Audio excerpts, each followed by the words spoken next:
Hello friends, tally Sekar பேசுகிறேன். இன்றைக்கி பார்க்க போகிறது டேலி பிரைம் 6.0ல் பேங்க் ஸ்டேட்மெண்ட்டை எப்படி இம்போர்ட் பண்ணுறது அப்படிங்கிறது பார்க்க போகிறோம். நிறைய ஃபியூச்சர்ஸ் 6.0ல் வந்திருக்கு. பட் இன்றைக்கி பார்க்க போகிறது ஒன்லி எக்ஸலில் இருந்து எப்படி பேங்க் ஸ்டேட்மெண்ட்டு டேலி உள்ளார புஷ் பண்ணுறதுன்னு பார்க்க போகிறோம். தட்டு எல்லா ஸ்டேட்மெண்ட்டும் பேங்க் போர்ட்டலில் இருந்து டவுன்லோட் பண்ண எக்ஸல் மட்டுமே, அது இல்லாத அதில் எதுவுமே எடிட் பண்ணியிருக்க கூடாது. ஓகே, எந்தெந்த பேங்க் பண்ணலாம் அப்படிங்கிறது நிறைய லிஸ்ட் இருக்குது. பட் நம்ம இப்போ பார்க்க போகிறது பார்த்திங்க அப்படின்னா இம்போர்ட்டிங் பேங்க் ஸ்டேட்மெண்ட் த்ரூ எக்ஸல்ன்றது கிட்டத்தட்ட ஒரு 104 பேங்க் பக்கமாக நம்ம இம்போர்ட் பண்ணலாம். ப்ராபப்ளி ஒரு ப்ராக்டிஷனர் ஒரு பிஸ்னஸ் பீப்புளெலாம் பார்த்திங்கன்னா எல்லாமே இதில் கவர் ஆகிற மாதிரி வந்துடும். ஸோ இதை தான் நம்ம இப்போ பார்க்க போகிறோம். ஓகே, நம்ம ஒரு கம்பெனி க்ரியேட் பண்ண போகிறோம்.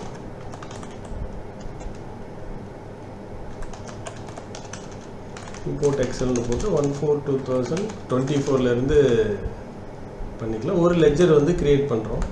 So create ledger HDFC bank அப்படின்றது இந்த இடத்துல ஹெச்டிஎஃப்சி பேங்க் அப்படின்றது நான் இப்போ பிக் பண்ணிக்கிறேன்.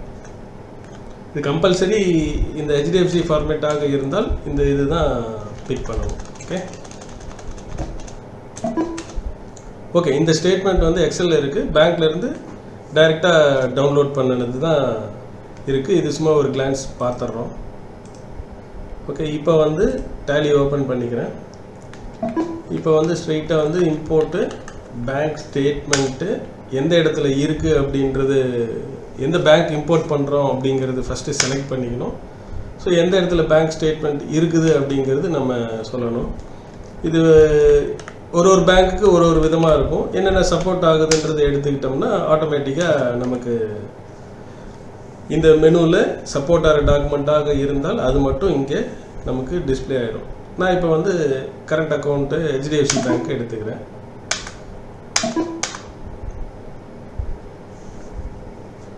ஸோ ஜஸ்ட்டு இம்போர்ட் பண்ணுறேன்.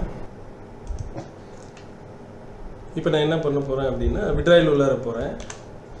ஸோ இந்த ப்ளூ கலராக இருக்கிறதெல்லாம் பேங்க்கில் இருந்து நமக்கு டேலி உள்ளார ஒரு பக்கெட்டில் ஸ்டோர் ஆகிருக்கு. அதிலிருந்து நம்ம என்ன பண்ண போகிறோம் அப்படின்னோம்னா ரெஸ்பெக்டிவ் லெஜருக்கு 1 by 1ஆகவும் பண்ணலாம், இல்லை ஃபில்ட்ரு பண்ணியும் பண்ணலாம். நான் 2 சுச்சுவேஷனும் எப்படின்றது நான் சொல்கிறேன். இப்போ ரைட் சைடில் க்ரியேட் வவுச்சர் அப்படிங்கிறதா இருந்தது அப்படின்னா ஒரு வவுச்சரும் க்ரியேட் பண்ணி ஒரு லெஜரையும் ரெஸ்பெக்டிவ் லெஜருக்கு மாற்றுறது. இப்போ செலக்ட் பண்ணிவிட்டு ஜஸ்ட்டு கிளிக் பண்ணுறோம் அப்படின்னோம்னா ஆட்டோமேட்டிக்காக இது எந்த லெஜருக்கு போகணும் அப்படிங்கிறது நம்ம இங்கே டேலியில் லெஜர் ஏற்கனவே இருந்தது அப்படின்னா அதில் மாற்றிக்கலாம். இப்போ நான் என்ன பண்ணுறேன் அப்படின்னா அந்த ஏடிடபிள்யூ அப்படின்றது இருக்குது இல்லையா, அதை ஃபில்ட்ரு பண்ணி அது எல்லாத்தையும் செலக்ட் பண்ணி மாற்ற போகிறேன். ஸோ அதுக்கு Ctrl F அழுத்துறேன். ஏடிடபிள்யூன்றது ஃபில்ட்ரு பண்ணுறேன். இது எல்லாத்தையும் 1 by 1 அப்படியே செலக்ட் பண்ணிக்கிறேன். இப்போ F7 ரைட் சைடில் F7 இருக்குது. ஜஸ்ட்டு கிளிக் பண்ணுறேன். இந்த மேலே பார்த்தீங்களா, இப்போ காமன் லெஜர் அப்படின்றது ஒன்று இருக்குது. இந்த லெஜர் அப்படின்றது 1 by 1ஆகவும் மாற்றலாம். பட் இது எல்லாமே கேஷ் தானே. அதனால் நான் என்ன பண்ணுறேன் அப்படின்னா மேலே போய் காமன் லெஜரில் கேஷ் அப்படின்றது என்ட்ரு பண்ணிட்டேன் அப்படின்னா இது எல்லாமே கேஷில் உட்காந்து. ஸோ நான் இப்போ எண்ட் ஆஃப் த லிஸ்ட் கடைசி இதுக்கு போயிட்டு Ctrl A கொடுத்துட்டு மார்க் பண்ணி இப்போ பார்க்குறேன். இப்போ பார்த்தீங்க அப்படின்னா பேங்க்கில் இருக்கிறது இந்த ப்ளூ கலராக இருக்கிறது.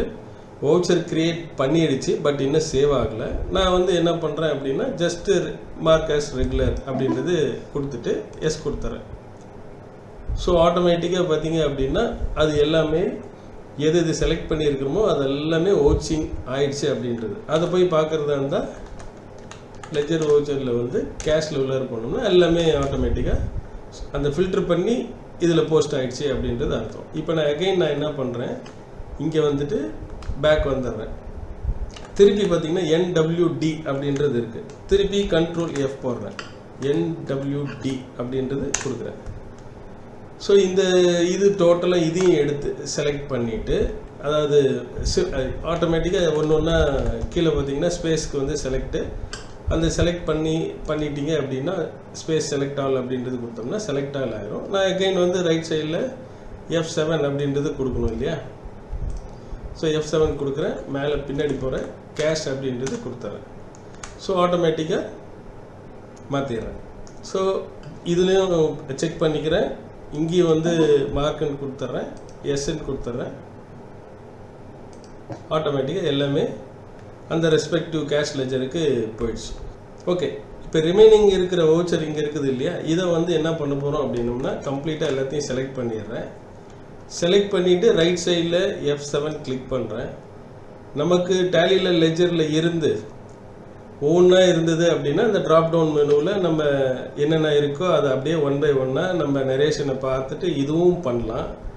எனக்கு வந்து எல்லாத்தையும் வந்து சஸ்பென்ஸில் போட்டுட்டு அதுக்கப்புறம் மாற்றணும் அப்படின்னோம்னா ஆட்டோமேட்டிக்காக நான் என்ன பண்ணுறேன், பேக்கில் போயிட்டு இதில் ஒரு லெஜர் கிரியேட் பண்ணுறேன், சஸ்பென்ஸ்ன்னு கிரியேட் பண்ணிட்டு எல்லாமே சஸ்பென்ஸில் ஆட்டோமேட்டிக்காக அங்கே காமன் லெஜரில் போட்டிங்கன்னா எல்லாமே சஸ்பென்ஸில் வந்துடும். இப்போ நான் என்ன பண்ணுறேன், Ctrl A அப்படின்றது கொடுத்தேன் அப்படின்னா எல்லாமே சஸ்பென்ஸில் போய் அப்டேட் ஆகிடும். ஸோ அங்கேருந்து அந்த வவுச்சர்லேருந்து நம்ம திருப்பி எந்தெந்த லெஜருக்கு ரீப்ளேஸ் லெஜரை வச்சு என்னென்ன பண்ணணுமோ அதை பண்ணலாம். இல்லைன்னா 1 by 1 இங்கேயே நம்ம வந்து எடுத்துகிட்டு பண்ணலாம். ஜஸ்ட்டு ஒரு 1500 வவுச்சரை வந்து உள்ளார இம்போர்ட் பண்ணிவிட்டு அதுக்கப்புறம் 1 by 1 பார்ட்டிகிட்ட கூப்பிட்டு அந்த ரெஸ்பெக்டிவ் லெஜரில் மாற்றுறதுக்கு ஈஸியாக இருக்கும். ஸோ ஃபஸ்ட்டு எடுத்தோடனே பேங்க் டேலி பண்ணிடலாம், அதுக்கப்புறம் 1 by 1 பண்ணோம்னா நமக்கு ரொம்ப ரொம்ப டைம் வந்து ரொம்ப ரொம்ப கம்மியாகும். ஓகே, இப்போ இதெல்லாம் இம்போர்ட் பண்ணுறேன், இம்போர்ட் ஆகிடுச்சு. இப்போ நான் போய் லெஜர் வவுச்சரில் HDFC பேங்க் உள்ளார போய் பார்க்குறேன். ஸோ இதில் வந்து F6 கொடுத்தேன்னா மந்த் வைஸ். ஸோ ஆட்டோமேட்டிக்காக நான் டெபாசிட் மட்டும்தான் எடுத்து ஃபில்டர் பண்ணேன். அதே மாதிரி எல்லாமே டெபாசிட்லாம் இது உள்ளார ஸ்டேட்மெண்ட் வந்து அந்த டேட் வரைக்கும் இருக்கிறதுனால நமக்கு அப்படி தான் வரும். டெமோன்றதுனால ஸ்டேட்மெண்ட் ஜனவரி வரைக்கும் தான் இருக்குது. ஓகே, நான் இப்போ என்ன பண்ணுறேன், இப்போ இதையும் எடுத்துக்கிட்டு ஜஸ்ட்டு உள்ளார போகிறேன், எல்லாத்தையும் செலக்ட் பண்ணிக்கிறேன், F7 கொடுக்குறேன். நான் இங்கே போய் சஸ்பென்ஸ் லெஜர்லேயே மாற்றிட்டு நான் அதுக்கப்புறம் நான் எல்லாத்தையும் ரெஸ்பெக்டிவ் லெஜரில் மாற்ற போகிறேன். ஸோ இங்கே எடுத்துகிட்டு மறுபடியும் இங்கே இருக்கிறதெல்லாம் அந்த லெஜரில் போஸ்ட் பண்ண போகிறேன்.